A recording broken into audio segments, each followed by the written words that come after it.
Creative Multilingualism, a manifesto, has been conceived as a collaborative project that we have been developing in the course of our 4 years of research across disciplines involving many different researchers.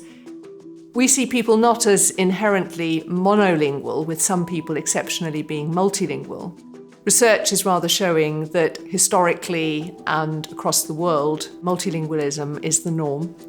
Knowing different languages or learning languages is not something that is simply useful for practical purposes, but that goes absolutely to the heart of our identities and that also taps into deep forms of creativity. This is a book that speaks to the politics of language. It speaks to why the language you speak at home, which might not be recognized as a valuable standard language, why that matters, what's creative about it.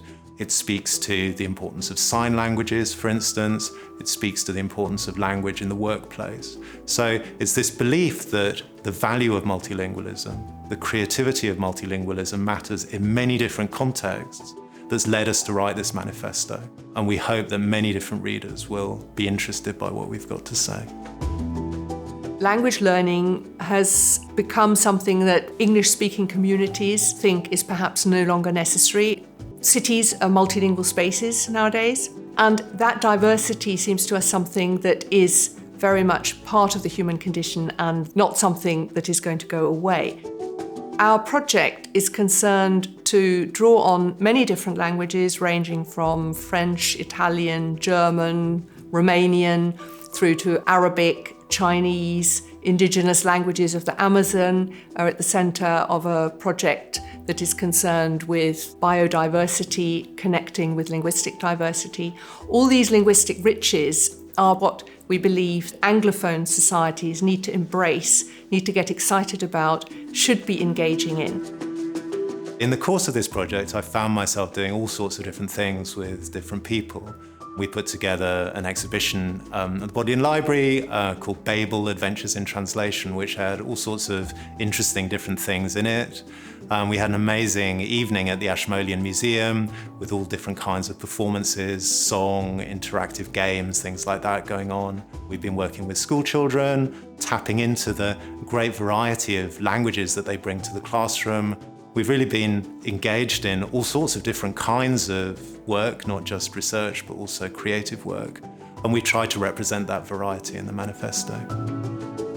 I'm really pleased and excited about the manifesto. We've been exploring artists and languages, not just on the page, but also off the page as well. And in doing so, we're not just thinking about languages, we're also very much interested in the doing of languages, in the embodiment of languages. So I've been working with artists who've been working with UK hip-hop theatre, urban dialect, and that really gives us an opportunity to think about languages in urban multicultural settings.